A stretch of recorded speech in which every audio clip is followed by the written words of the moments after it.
Hello, my name's Roger McBride. I developed this reel stand that you're viewing on our website. I appreciate you very much looking at it.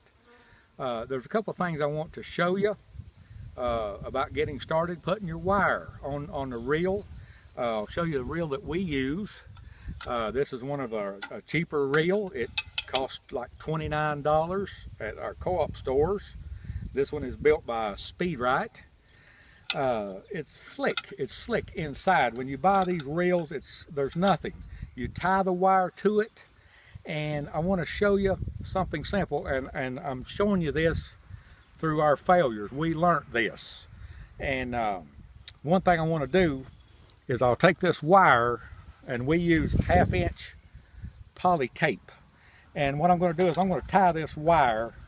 I'll just tie it through this reel.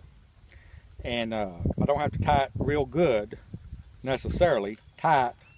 I'm just going to tie it, and I'll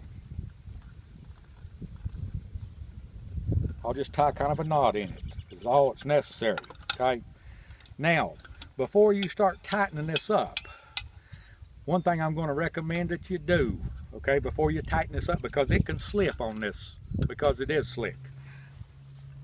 I'm going to take a piece of duct tape. Just a small piece of duct tape is all you need. And I'll break it. And what I'm going to do is I'm just going to put a piece of duct tape on this wire to start with. And that's all that's necessary. And then I can start rolling it up, and this duct tape will hold it. It'll lock it. And I can start tightening this wire up all the way. 656 feet to a roll is what we put on one of these small reels. 656 feet. And I'll just continue to roll that on. And this duct tape is very important. It's a big deal, because once you get this 650 feet on a fence that you're trying to stretch, and when you start tightening, if it starts slipping on this reel, you can't tighten it.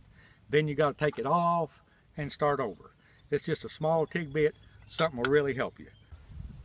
Okay, now that we've got all our 660 feet of a roll of wire on our reel, I want to show you something else about putting one of the reel stands in the ground, okay?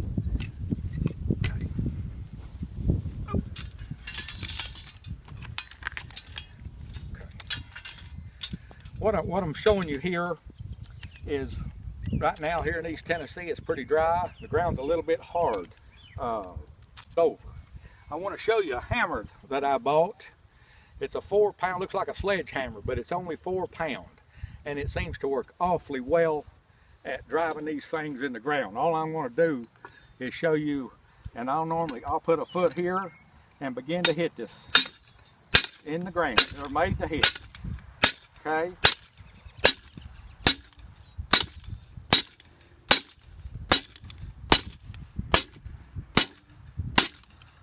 Okay, that's in the ground. I'll lean it back just a little, drop the brace, and give it a kick.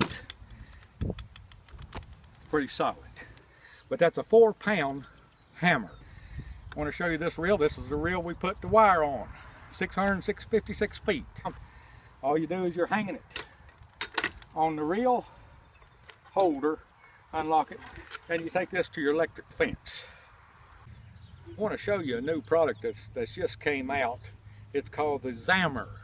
It's a plastic gate handle, but it's the neatest thing. It works so well with rotational grazing cattle. It works so well on these reels that I have went away from using even the electric fence gate handle. It's about $2.50. It's a piece of plastic, but it's got a place right here where you hook on your fence, where it be barbed wire, whatever wire you have, you can hook it here, and it's dead. And you can come back, you go ahead and put this on your fence, tighten it, put your post in, drop your brake, tighten it and everything. And then when you get done, all you do is go up and take this off your fence and hook this hot one, this is the live electric, to your fence, and you're done. It simplifies things. One other thing I wanted to show you before this video is over is removing this thing from the ground. Like I said earlier, it's dry here. This is a reel stand that I've used for demonstrations everywhere, and I have beat the top with this hammer and it's even bent some, but it's not broke. This one's being used a lot. I want to show you about taking it out of the ground, and one thing you need to do to maybe babysit it just a little bit, not much. It's made to hit with a hammer. First thing you do is you kick this brace out of the ground, and the brace is the side you hang the reel on first, of course. And sometimes you have to wiggle these things to get them out of the ground, and I'm going to wiggle this one on purpose. I want to show you. Sometimes when you take this out of the ground, one of the rods, sometimes both of them, may be bent to the inside just a little. In fact, they can even be bent more than that. I don't care. It's bent, okay? It's bent. The only thing you do, you can stand it straight up and bend it back out. Straight, and it's ready to go in the ground. We've done it 1,000 times to these things, and I've never broke one. They're very bendable. I've never bent one putting it in the ground. Taking it out's when you might bend it, one of them, just straighten it back out, and it'll be straight when you get ready to use it. Put it in the ground again. That concludes this little demo.